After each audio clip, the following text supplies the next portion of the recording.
a classe inversa de llengua catalana per ESO i batxillerat. Avui fem morfologia, nivell bàsic, tercera part. Anem a parlar dels determinants.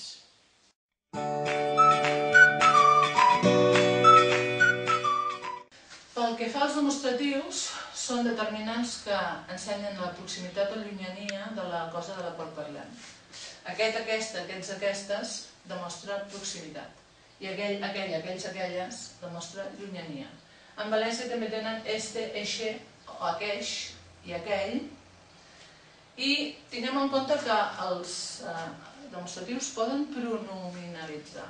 Si jo dic, per exemple, aquest llapis és vermell i aquell és blau, aquell ha perdut el nom de darrere. Com que ha perdut el nom de darrere, està substituint-lo.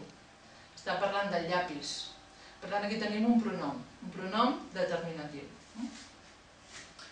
Després hi ha uns determinants que són això, allò, açò i so, que no són determinants en realitat, són pronoms, perquè no van a davant dels noms, sinó que substitueixen una idea general. Per exemple, avui m'he llevat tard i això ha fet que perdés el tren.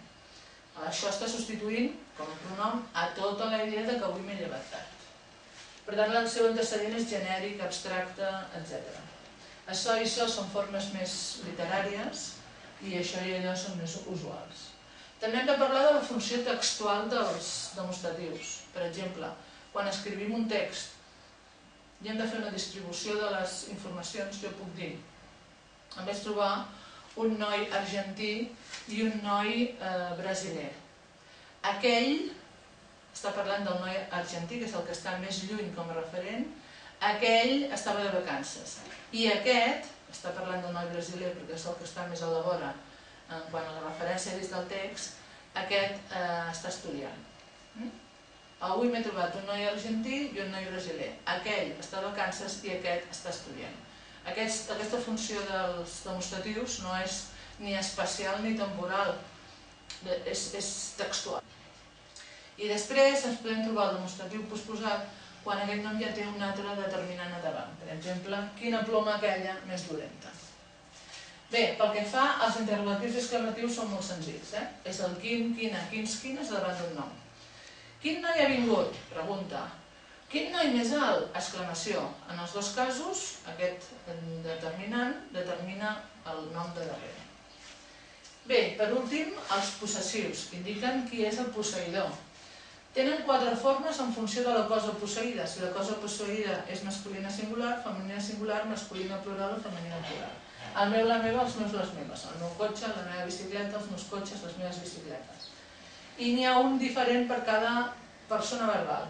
El teu, la teva, els teus, les seves, el seu, la seva, els seus, les seves, el nostre, la nostra, els nostres, les nostres. Fixeu-vos que nostre té forma de femení, el nostre acaba amb e i la nostra acaba amb a. El vostre, la vostra, els vostres, les vostres, també en masculí i femení. El vostre gat amb e, la vostra cadira amb a. I el seu, la seva, els seus o les seves, que coincideix en l'ell, ella, ells, elles.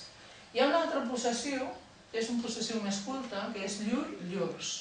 Llur equival al seu, llur i llurs equival al seu i les seves. El seu, la seva, els seus, les seves, masculí singular. I femení singular, masculí plural, femení plural.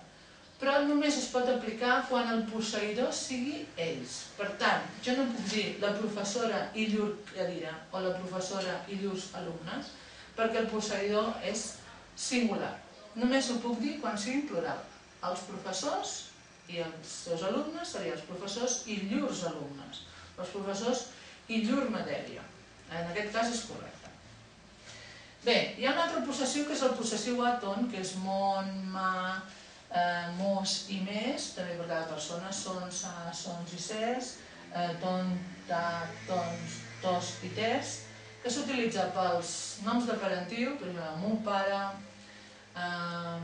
ma germana, mes germanes, mos cosins, etc. I també en poesia, evidentment, un llenguatge més florit, o amb expressions lexicalitzades, com per exemple, en sa vida, sa majestat, cada terra fa sa guerra. Bé, també pronominalitzen, els possessius pronominalitzen. Jo puc dir que el meu cotxe és vermell i el teu és blau. el meu cotxe aquí és determinant perquè va davant del cotxe i en canvi el teu és pronom perquè ha substituït el nom cotxe. Els possessius tònics poden anar per darrere del nom. Si van per darrere del nom perden l'article. Fixeu-vos, és la nostra amiga porta-article, és amiga nostra, no porta-article, i sobretot davant de la paraula casa. En català tenim tendència a dir vaig a la meva casa, va a la seva casa. No, en català s'ha de dir vaig a casa meva i va a casa seva, sempre per darrere. En el cas de determinades expressions que portin una preposició, en possessiu també va per darrere. De part meva, a càrrec meu, en honor seu. I si la possessió es dedueix pel context, no es pot posar. Si jo dic poso la meva mà a la butxaca, és redundant perquè la mà és meva. Per tant, poso la mà a la butxaca. Bé, tot això perquè fa falta de